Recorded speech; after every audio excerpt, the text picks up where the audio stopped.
भारत को मंदिर का देश यूं ही नहीं कहा जाता। कुछ तो बात है यहाँ के मंदिरों में जो हजारों किलोमीटर दूर से लोगों को अपनी श्रद्धा और भक्ति के कारण आकर्षित करती है। यहाँ हजारों ऐसे मंदिर हैं जिनका अपना एक इतिहास और रहस्य है, जिनसे आज तक न कोई पर्दा उठा सका और शायद किसी के बस की बात भी नहीं है। इन्हीं में से एक है आंध्र प्रदेश में स्थित तिरुपति बालाजी मंदिर। आंध्र प्रदेश के चित्तूर जिले में तिरुमला पर्वत पर स्थित यह मंदिर भारत के सबसे प्रमुख व पवित्र तीर्थ स्थलों में से एक है। इसके अलावा यह भारत के सबसे अमीर मंदिरों में से भी एक है। चमत्कारों और रहस्यों से भरा हुआ यह मंदिर न सिर्फ भारत में बल्कि पूरे विश्व में जाना जाता है। इस मंदिर के मुख्य देवता श्री वेंकटेश्वर स्वामी हैं, जो स्वयं भगवान विष्णु के अवतार माने जाते हैं और तिरुमला पर्वत पर अपनी पत्नी पद्मावती के साथ निवास करते हैं। दोस्तों, आज हम आपको तिरुपति बालाजी मंदिर के बारे में संपूर्ण जानकारी प्रदान करेंगे, लेकिन उससे पहले हमारे चैनल को सब्सक्राइब कर दें और वीडियो को लाइक कर दें। दोस्तों, पहला पॉइंट है तिरुपति बालाजी मंदिर में केश दान की परंपरा। मान्यताओं के मुताबिक जिन भक्तों की मनोकामनाएं पूरी हो जाती है वे मंदिर में आकर वेंकटेश्वर स्वामी को अपना बाल समर्पित करते हैं, मतलब दान देते हैं अपने बालों का। दक्षिण में होने के बावजूद इस मंदिर से पूरे देश की आस्था जुड़ी हुई है।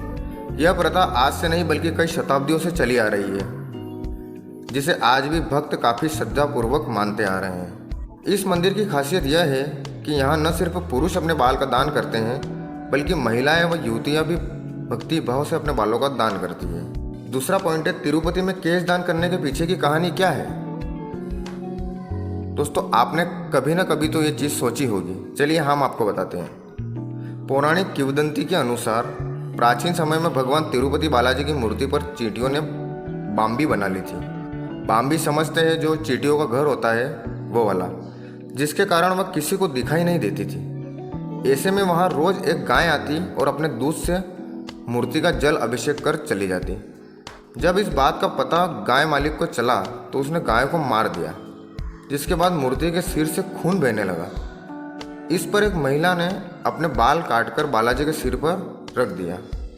इसके बाद भगवान प्रकट हुए और महिला से कहा, यहाँ आकर जो भी मेरे लिए अपने बालों का त्याग करेगा उसकी हर इच्छा पूरी होगी। तभी से यह केश दान की परंपरा चली आ रही है। दोस्तों, तीसरा पॉइंट है तिरुपति बालाजी मंदिर को लेकर पौराणिक मान्यता। पौराणिक मान्यताओं की माने तो भगवान विष्णु ने कुछ समय के लिए स्वामी पुष्करणी नामक सरोवर के किनारे निवास किया था। यह सरोवर तिरुमाला के पहाड़ी पर स्थित है, इसलिए तिरुपति के चारों ओर स्थित पहाड़ियाँ शेषनाग के 7 फनों के आधार पर बनी सप्तगिरी कहलाती है। श्री वेंकटेश्वरैया का यह मंदिर सप्तगिरी की 7वीं पहाड़ी पर स्थित है, जो वेंकटाद्रि नाम से भी जाना जाता है। कहा जाता है कि मंदिर में स्थित प्रभु की प्रतिमा किसी ने बनाई नहीं है, बल्कि यह स्वयं उत्पन्न हुई है। दोस्तों, चौथा पॉइंट है तिरुपति बालाजी मंदिर का इतिहास। तिरुपति बालाजी मंदिर को टेम्पल ऑफ 7 हिल्स भी कहा जाता है।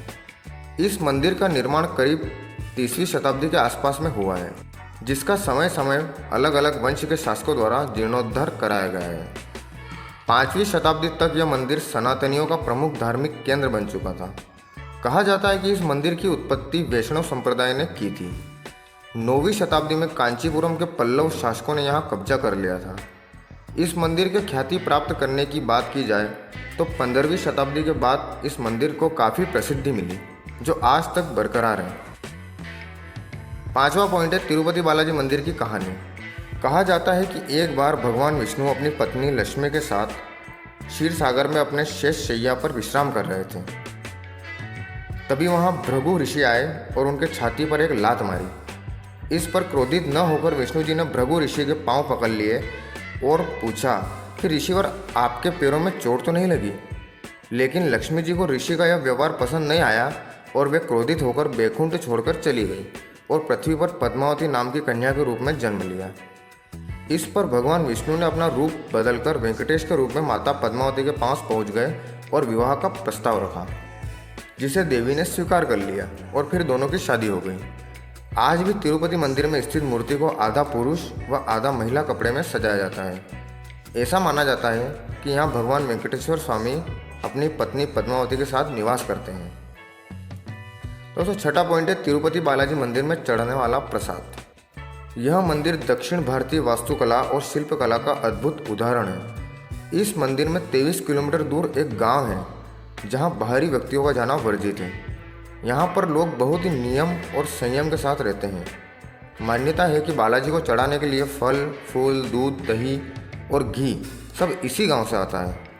इस गांव में सदियों से परंपरा चली आ रही है। यहाँ की महिलाएं कभी भी सिले हुए वस्त्र धारण नहीं करती हैं। दोस्तों, 7वां पॉइंट है तिरुपति बालाजी मंदिर के बारे में महत्वपूर्ण तथ्य।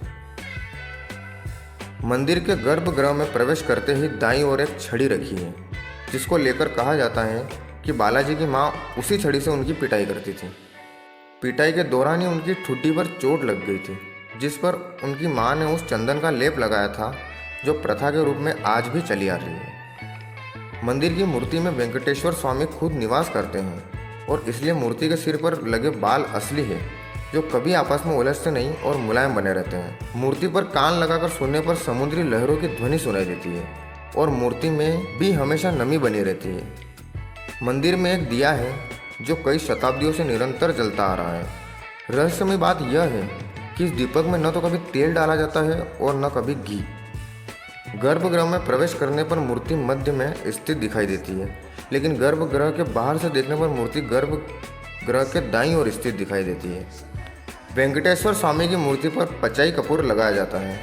विज्ञान की माने तो पचाई कपूर लगाने से पत्थर कुछ समय बाद चटक जाता है, लेकिन वर्षों से तिरुपति बालाजी को यह कपूर लगाया जा रहा है, लेकिन आज भी मूर्ति एकदम सुरक्षित है। हर गुरुवार को तिरुपति जी का चंदन श्रृंगार किया जाता है और जब यह चंदन लेप हटाया जाता है तो मूर्ति के हृदय के पास माता लक्ष्मी छवि उभर आती है। ऐसी मान्यता है कि माता लक्ष्मी बालाजी में ही समाहित है, इसलिए प्रतिदिन मूर्ति के श्रृंगार के समय नीचे धोती और ऊपर साड़ी पहनाई जाती है। तिरुपति बालाजी की मूर्ति एक काले पत्थर से बनी है, जो देखने पर एक जीवंत मूर्ति दिखाई देती है। गर्भगृह का वातावरण काफ़ी ठंडा रखा जाता है, उसके बावजूद मूर्ति पर पसीने की बूंद उभर आती है। मान्यता है कि बालाजी को अत्यधिक गर्मी लगती है, जिससे उनकी पीठ भी हमेशा नम रहती है। दोस्तों, 8वां और लास्ट पॉइंट है तिरुपति बालाजी मंदिर में वीआईपी दर्शन। अगर आप तिरुपति बालाजी मंदिर में वीआईपी दर्शन करने की सोच रहे हैं तो इसके लिए आपको सबसे पहले मंदिर की आधिकारिक वेबसाइट www.tirumala.org पर जाना होगा और सामान्य जानकारी देकर लॉगिन करना होगा, जिसके स्पेशल एंट्री में जाकर जिस दिन दर्शन करना हो वहां से उस तिथि का चयन कर लें। इसके लिए आपको लगभग 300 रुपये प्रति व्यक्ति देने होंगे। अगर साथ में प्रसाद के रूप में लड्डू लेने की सोच रहे हैं तो प्रति लड्डू के पीछे आपको 50 रुपये अलग से देने होंगे। दोस्तों, ये जानकारी कैसी लगी हमें कमेंट करके ज़रूर बताइएगा और ऐसे ही जानकारी से भरपूर वीडियो देखने के लिए हमारे वीडियो को लाइक करें और चैनल को सब्सक्राइब करें। धन्यवाद।